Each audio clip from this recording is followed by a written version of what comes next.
Welcome to part 2 of our exploration into the Discovery Islands of British Columbia, Canada. How about we start with a recap?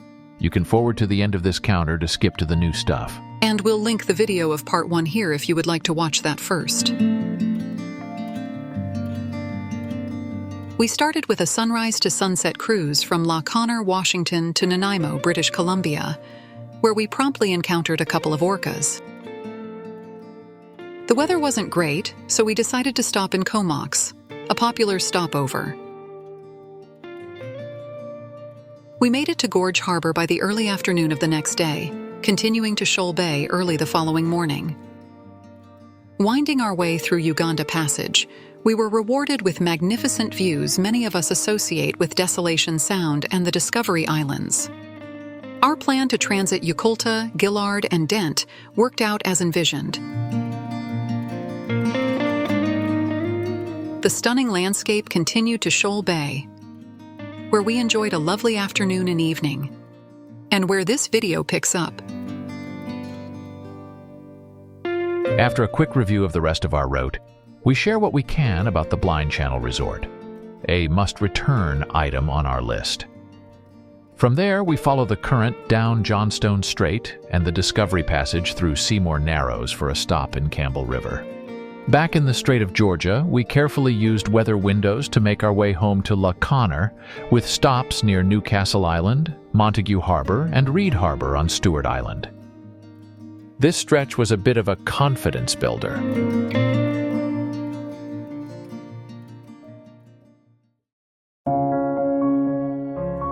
With less than 7 miles to the Blind Channel Resort, we left to time our arrival around noon when we expected slack water. We had used only 10 gallons of diesel to get here from Gorge Harbor and did not try to conserve any other resources. We learned that at about 70% of battery capacity, our inverter would no longer power our coffee maker. No coffee for me until we were underway.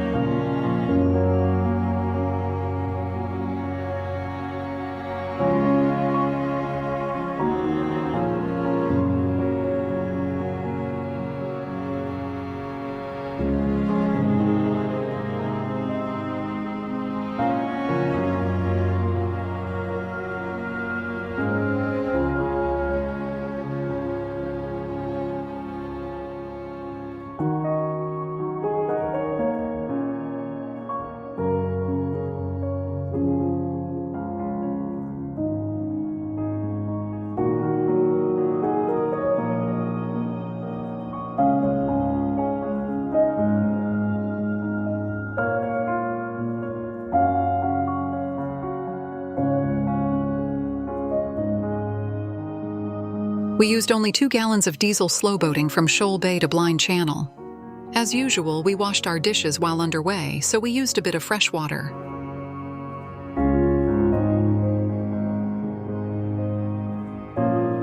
Blue skies started peeking through the cloud cover.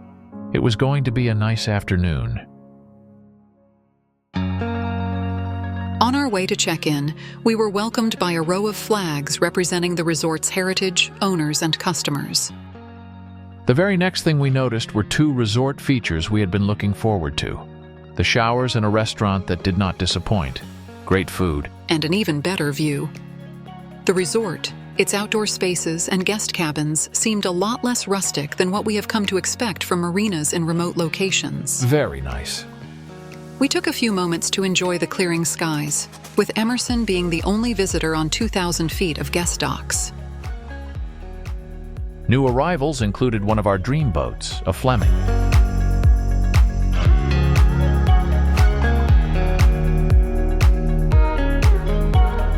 Hi, Dad, a custom boat with seemingly unlimited capabilities, disembarked a group of gentlemen that used this remote location to helicopter to even more remote sightseeing.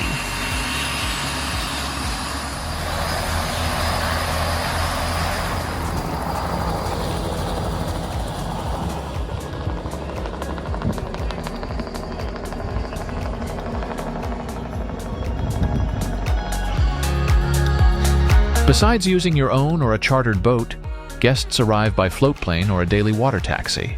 And apparently, the Blind Channel fuel dock serves as a stopover for the truly adventurous. Cinnamon-colored black bears seem to be common on this island. We enjoyed watching this fella.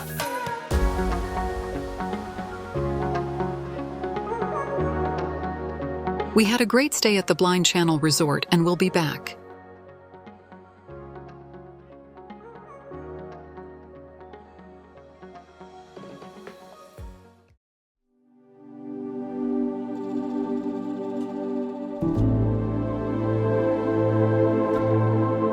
We departed Blind Channel a day sooner than our Plan A called for.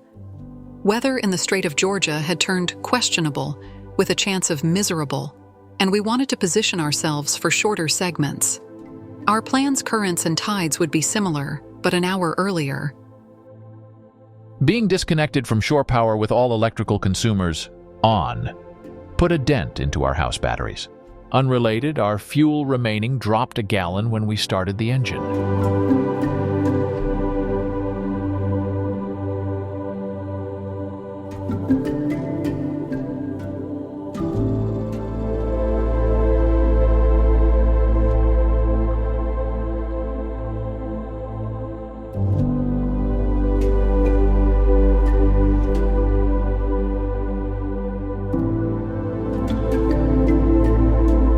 Wind reports told us that currents and wind aligned in Johnstone Strait, and it worked out that way.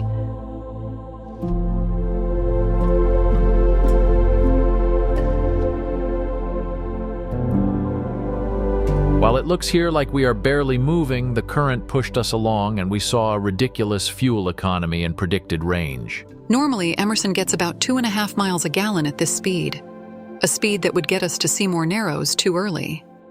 We slowed down a bit so we would have 1 knot of current with us at Seymour Narrows and slack water at our destination for today, Campbell River's Discovery Harbor Marina.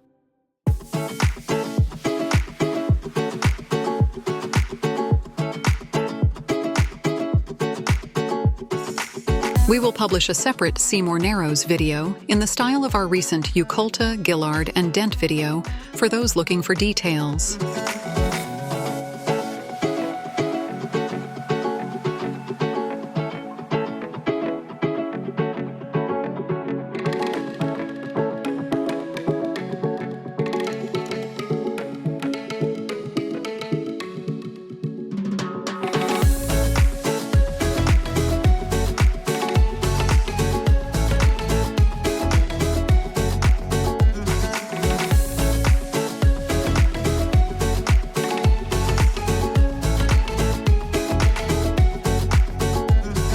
We used only 4 gallons of fuel riding the currents. We also arrived at the Discovery Harbor Marina early enough to call for the pump-out boat. But we forgot to celebrate Emerson's 400 engine hours.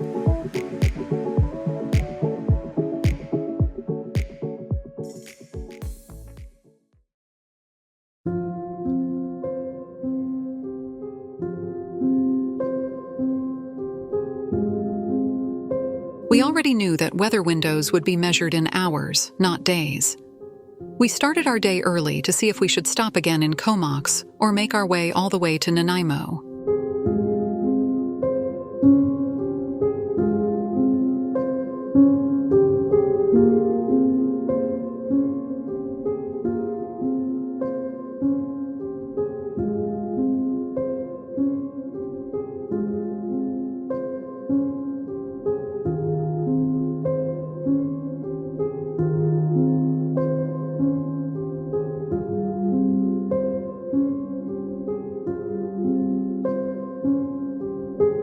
If we could make it by noon, that would be good. 11 even better. After 1 or 2, it would be uncomfortable. And if we had current against wind, it would be spicy.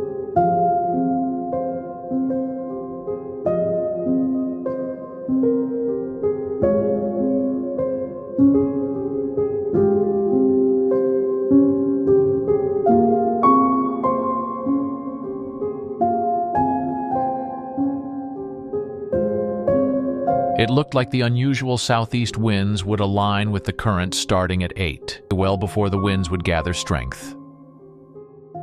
We decided to use Emerson's power to make it to Cape Lazo as fast as reasonable. The NAM model is updated every hour, and we could then determine if we stopped in Comox or gunned for Nanaimo, against the current if necessary.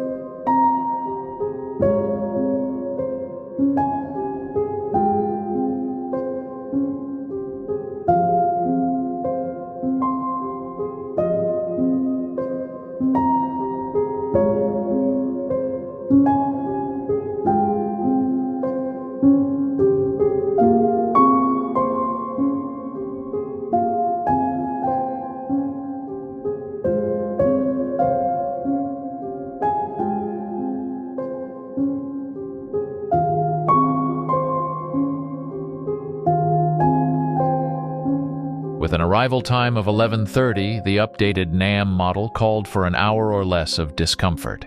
Wind speeds and overall conditions would be uncomfortable but nowhere near dangerous, so we went for it.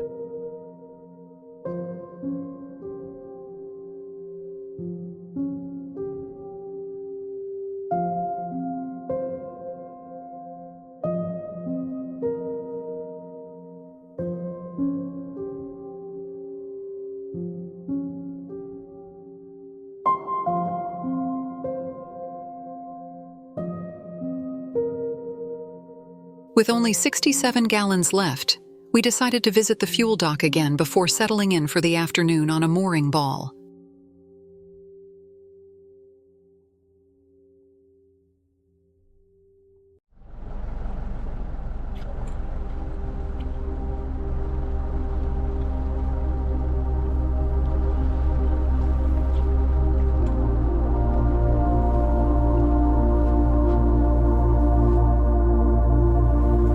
Our next weather obstacle was Harrow Strait. Dodd Narrows was slack at 7:20 a.m. and 2:35 p.m. We decided to take the early time to give us options for Harrow Strait. Another update to the weather forecast would also be helpful. By using local knowledge, listening to others, and gathering our own experience, we felt like we had a pretty good handle on Dodd Narrows. That opinion changed this morning.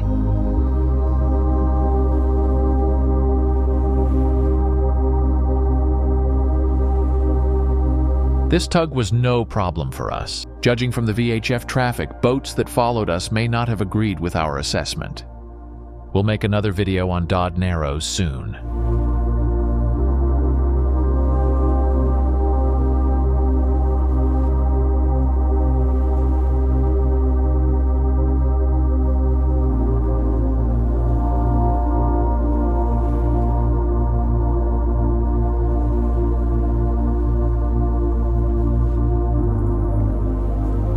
Our destination today was Stewart Island, just on the other side of Harrow Strait. That gave us lots of flexibility regarding the crossing. We waited, and soon enough the skies cleared. That was nice, but not the same as the wind letting up. So we waited some more. Sailors are always a bit more excited about wind than we are.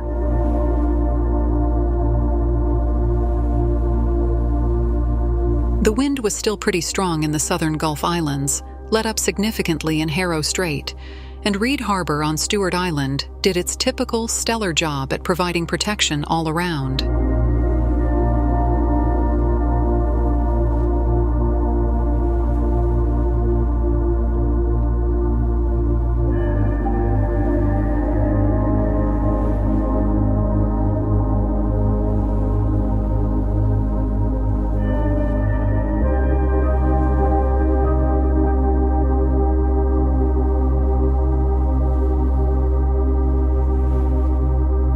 We had been so lucky with the weather these last couple of years that we got a little bit spoiled. The wind had us reach for Plan B, and even for Plan D once on this cruise, but it was still a great trip. The beauty of the Pacific Northwest, including the Salish Sea and the Discovery Islands, is amazing. But for now, we were glad to be back home among the locals. We have gathered so much resource data this year that we can now complete our review of Emerson and will produce a video soon. There are many aspects worth considering. I hope we can fit it all into one video. Thank Thank you for joining us.